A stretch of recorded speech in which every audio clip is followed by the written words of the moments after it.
Welcome to the Ranch and Table Podcast, where we discuss all things related to our Texas ranch and our Ranch to Table restaurant located in downtown Rockwall.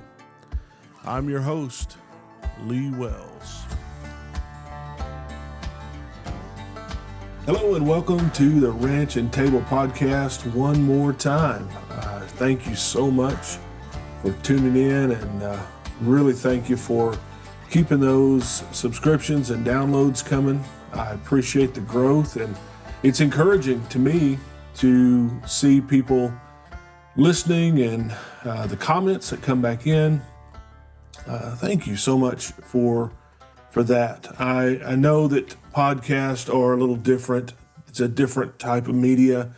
You know, you can get 1,000 likes or 1,000,000 likes or 100 likes on a comment on a meme, something online. You might get, on something that's really a controversial topic, you might get 100 or 1,000 comments on something on social media. But it's not the same thing as a statistic with a podcast. And so when I see that we're at the numbers that we're at, the averages that we're holding, I'm just encouraged. I'm very encouraged. So thank you so much for making this part of your day, part of your trip, part of your life. I really do appreciate it more than my words can express. So I have another topic for you today. This one is coming out of my book. And so it's a podcast today that's a monologue. I'm going to be talking to you and talking about a business concept that I put a subchapter in my book about, and it's the Cowboy way. It's the Cowboy code and how that relates to business, how that's part of the way that business ought to be run. It's the way business has been run for years on the range and in ranches and in that environment. And so it really does fit right along with everything else that we do at Wells. It is the Cowboy way at my restaurant. And I want to explain that. If you haven't read my book, if you have, it's just a reminder. And I'll talk a little bit more about some other things along the way. I'm not reading the book to you today. That's where the concept comes from. And if you want to know more about it, you can definitely get the book. You can get my book at LeeWellsOfficial.com. If you have a speaking gig, speaking date that you want filled, I'm doing some of that this year. I've already done one for one of our the Rockwall area small business group, and it was a great day. Really had a great time doing that. Love talking to my peers and people in business doing a great job every day, and hope that was encouraging. I feel like it was and helpful. And so I'd love to just get out and talk with folks and share what I've learned over the years and just talk about it. I learn a lot when I'm rubbing shoulders with folks that are doing this every day, and I love that challenge. I love that connection. So let me get right into what I want to talk to you about. I won't waste any time here. The Cowboy way is the way that things, in my mind, in my opinion, the way they should go. Now, I'm sure we've called these items a million different things in different books, but to me, it goes way back. This analogy in business and methodology goes way back. My dad taught me this. He was taught this and was brought up working cattle ranches as a young man. And even as him and my mom got married, he worked on one of the biggest cattle ranches in Oklahoma. It was the biggest cattle ranch in Oklahoma at the time. And the famous Drummond Ranch that, a pioneer woman lives on, Ree Drummond. It was part of that ranch today, was part of the ranch that my dad was a foreman on. And so that part of the country, almost to the Kansas line or right on the Kansas line. But anyway, these are things that we live by on our ranch out here now. And these are things that my guys understand and embody. And there's 2 or 3 things, maybe 4 things I want to bring up. And it's a culture. It's just the way things are done. And I think sometimes people get their opinions involved. People get social media opinions involved. They get news, they get movies, they get all kinds of other things that sometimes can interfere with what's really true and what's really the right way, in my opinion, that we do these things. And so the first thing on the ranch that you learn is that you have to trust your coworkers. You have to trust the team. You have to be a team and trust each other as a team. When it comes to moving cattle, for instance, across a pasture and moving them into a smaller pen, or being sorted out, or getting them hemmed up into a corner so that you can pull some calves out, or work some calves, doctor some cows or calves. There's a way that has to happen. Everyone can't be riding however they want. People can't be riding at different speeds. People can't be just doing their own thing. You have to work as a unit. You have to work together to accomplish the singular goal that's at hand. There's no way that somebody can be doing their own thing and it be an effective effort. And so what you find is that guys who are on these roundup teams and work these ranches and ride horses and do the things that I'm talking about, they understand this. And there's a few things that they understand. Number one, you have to be in your place at the right time, and nobody has to tell you where that right place is. What I mean by that is, if you're riding behind, you're dragging, you're the one that's pushing the rear. So you have, let me just draw this picture for you. You're driving cattle. Say you have 50 head of cattle, and the number can vary. And you'll have one or two riders on either side of that herd, keeping them hemmed together. And then you'll have someone on the backside, or maybe two people on the backside, that are working to keep them pushed and pushed forward and moving ahead, not turning around backwards. So you can picture this unit, if you will, of this team that's driving this herd of cattle. And if a cow starts going off to the left, then, and they're in the front of the herd, then the person riding front left, is their responsibility to ride up and push them back in, fold them back in, as we say, and then they come back out, let the pressure off of the herd, and then they keep moving along. Happens on the right rear. Then the guy riding right rear, his job is to step up, move over, turn those cows back in, fold them back in, and then we keep on moving forward. If something tries to jump back and turn around and run behind you, then somebody at the back, or wherever that's closest to, their job is to step over into the way, stop that cow, turn it around, and push it back in. And so you can't expect somebody who's on the other side of the herd to do your job. You can't expect someone that's behind the herd to do the job of the person that's up in the front. And so everybody has their job. Everybody has their responsibility, and everyone pulls their weight. It's no one's job to turn around and yell at somebody to do their job. It's just an understood position, understood team, understood operation.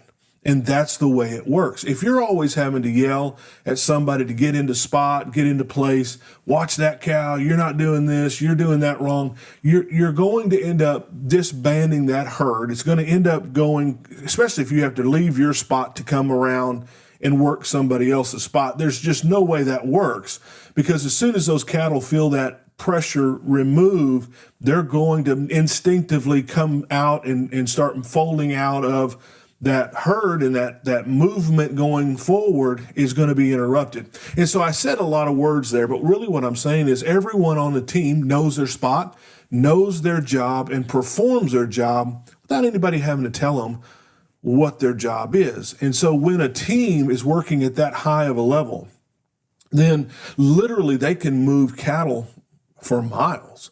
These are the old cattle drives that happened, and they would move states, multiple states, move cattle across them and get them to a place where they could get on the rail, or get, some of the ranches that I'm familiar with, they've got pastures that are, 400, 600 acres in one pasture. You talk about wide open country. And we have neighborhoods, entire neighborhoods that are small areas compared to the pastures that we're talking about.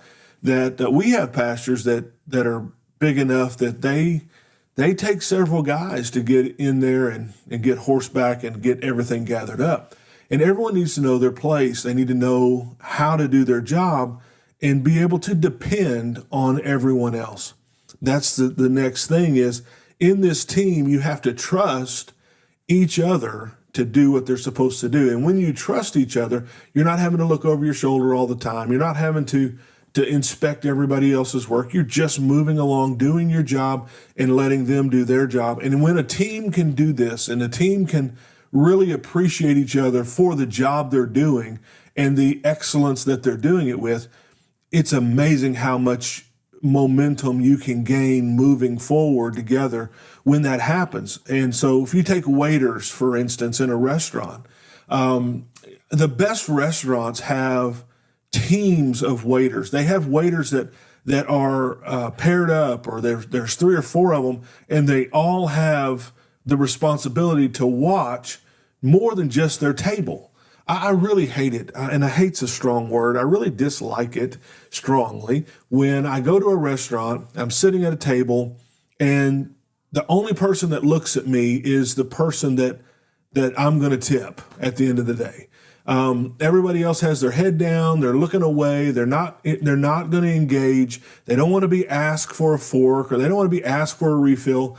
And what you end up with is very singular efforts going across that restaurant and no one helping, no team effort. Some of the best dining experiences I've ever had are when you don't even know who your real waiter is, but everybody is helpful. I mean, you could just look up and someone says, "Hey, you need a refill?" Sure. I don't know who you are, but absolutely. Thank you. And, someone else will say, "Hey, can I get you anything right now?" And so-and-so's, in the back, or they're tied up. That's amazing. Those kinds of environments will foster return customers. They will provide the most excellent of services and the best that you could ever expect. And so that's really the Cowboy way, is when nobody's worried about who gets the credit, but everybody works together. And I'll submit this to you. I believe that in an environment like that, everybody does better. Everybody makes more tips.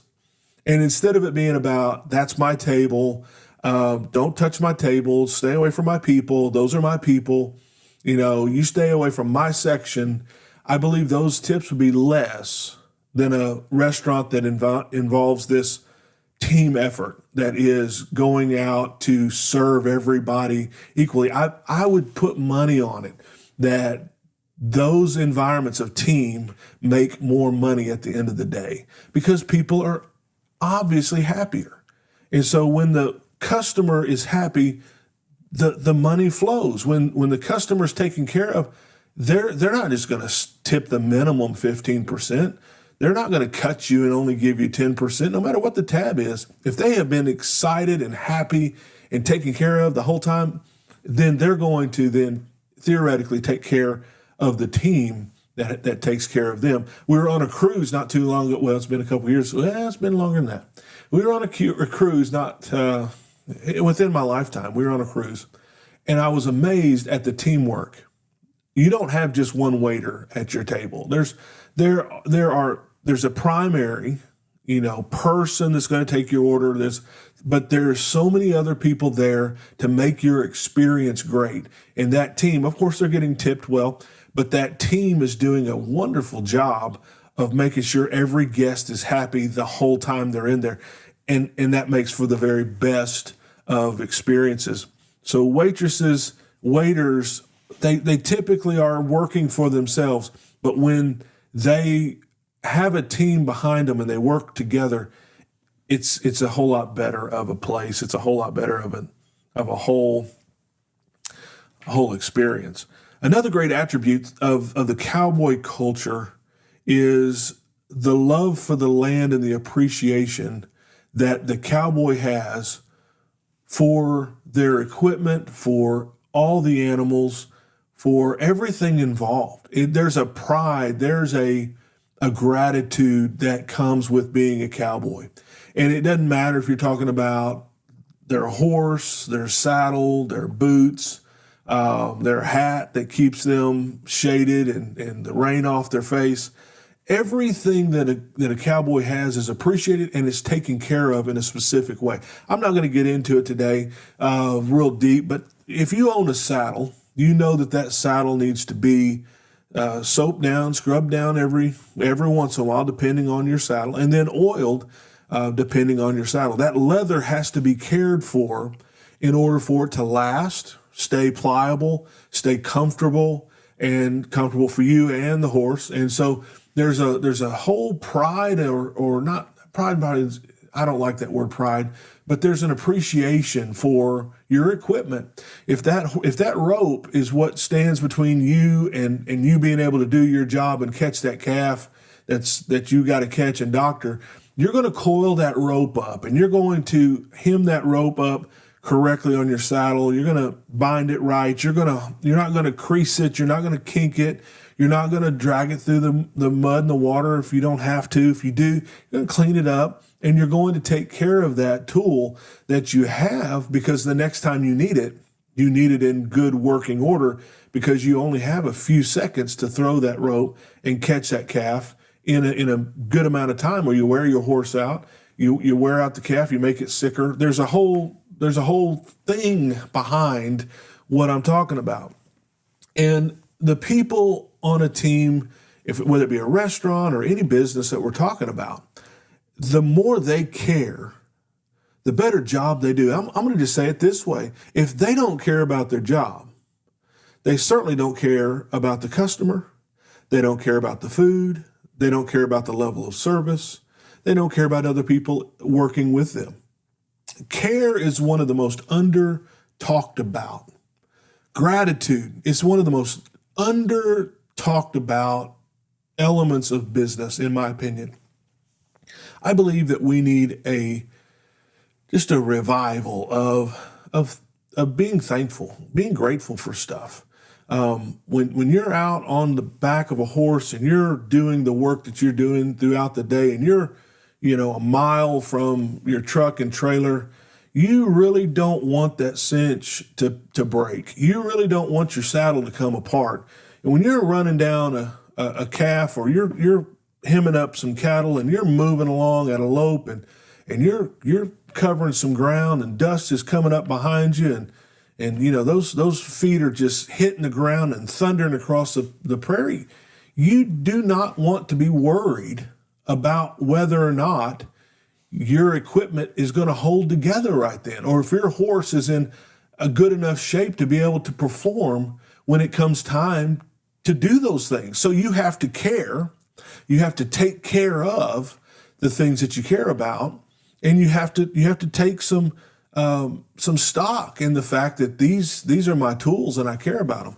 And when we do that on the business level, we care for our tools. We care for our the things that help us get our job done every day. If you see a good mechanic, I got a buddy of mine that's a great mechanic, and I won't say his name on here. I don't know if he listens to the podcast or not, but just a great mechanic. I call him when I have questions. I've taken all kinds of stuff to him, and that man has a collection. He was telling me the other day, he's got a collection of tools. I mean, tens of thousands of dollars in wrenches and specialty devices that I don't even know what they do, but there are certain telescoping things that are for replacing this part on this kind of a vehicle, and you have to have this certain wrench to be able to get into the box of this certain part of this car. And I mean, crazy stuff, specialty stuff that a guy like me, I don't know anything about working on that stuff.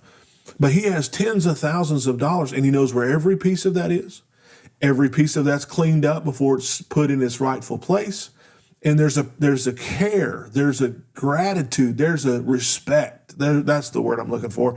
A respect for the things that make his job doable. And so when you do this in your workplace, and when you evaluate your life and say, you know what, am I really a team player? Am I really grateful? Am I really doing the best I can? Am I taking care of my tools? Am I taking care of the people who help me make this happen every day?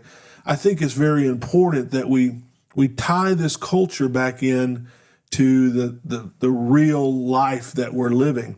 And then let me just finish up this thought with this, that every creature, there is an appreciation that every cowboy has for life. There's a reason why things are on this earth. There's a care and an appreciation for the horse that they ride and the feed that they feed that horse. There's an appreciation for the dog that's walking beside you. There's an appreciation for all of the animals, the animals, the livestock that you're taking care of. You're not a very good cowboy if you don't appreciate and in some ways love the things of life. And I think that's a core value that we all need a little bit more of. In this world of social media, and it's so easy just to pop off one-liners at people, and we can just get snide and snarky with our comments towards each other. We drive like we're all supposed to be Indy 500 racers, and we all cutting people off like we're trying to be some NASCAR driver out on the highway. And I don't know, it just feels like sometimes it'd be all right to slow down, back up just a little bit, and just appreciate all living people. One thing I said to someone recently, I just got in. I think I'd driven to the restaurant, and 30 is like, 30 is getting crazy. It's so overcrowded, and people don't know how to drive. They don't know how to merge. Trucks are swinging out in the left lane, just haphazardly, carelessly, quickly, dangerously, and I was on my way, got into work, and I said something to somebody about, boy, the people, they just cut you right off. I mean, they're ugly, they're mean. They'll the hand gestures. I don't know sign language, but I know a few things in sign language, and that's not one you say in church. All these things are going on. And I said to them, I bet you if I were in line with them at a grocery store, I don't think they would just bump me out of the way with their cart and just jump right in front of me in line. I don't think that the way that they merge in traffic, I don't think people would do that. For the most part, people don't. They're respectful. You go ahead. Sorry about that. No problem. But when you get in the car, it's like all bets are off. I don't know. I just think that maybe we should back up a little bit sometimes and just maybe appreciate life, all human life, all animal life. I got in trouble the other day when it got cold outside. Everybody was saying, bring your dog in. If you're cold, they're cold, you're cold, all that stuff. That's a little ridiculous. I may make somebody mad here, some animal lovers. I don't know that anybody is more of an animal lover than I am. I probably own more animals than most people listening today. And I made the comment that if something is outside, an outside animal, they've built up a coat, outside winter coat, and they're probably okay. Just give them a windbreak, make sure they have food and water they can drink, and make sure they can get out of the wind, and they're going to be okay. We don't have to bring everything in. If you have a Siberian Husky who's been outside and getting tempered to, cold weather, they're probably miserable inside, especially if if you're older and you got an 80-degree house. They're probably saying, oh my gosh, let me out of here. Anyway, I don't know. I think that we could just take a lesson in appreciation of all life, the way that the Cowboys always have. And then finally, this culture talk that I'm talking about today, there's a drive for excellence. In every cowboy that I know that's a real cowboy, they are usually pretty independent people. They're pretty independent thinkers. They usually work more alone or with a team of guys when they're gathering and all that. But the day-to-day, checking pastures, checking cattle, there's a lot of time that's more of alone time, and they're not necessarily always being overseen by their bosses. Most most ranches, when they get to work in the mornings, daylight, whatever time it is, they saddle up, they may be in pairs or they may be single to go out and do the jobs that need to get done, check the pastures and fences and whatever it is. There's a lot of time where they're working on their own without their supervisor or their direct boss there. They're trusted to do their job, and usually no one's watching. But there's an excellence that happens inside of a real cowboy, and that is that it's going to be done right. It's going to be done well, even when no one's watching. I'm going to do my job well. A lot of times when you're riding fences and you come up on a hole, say maybe a big buck has jumped through a fence, or pigs, big hogs have run through and snapped a wire or two. There's all kinds of things. A tree falls down on a fence, and you have to get off and deal with putting that back together so the cattle don't get out. And when you do that, no one's standing there watching you fix that fence. But you fix that fence right because you don't want those cattle to get out.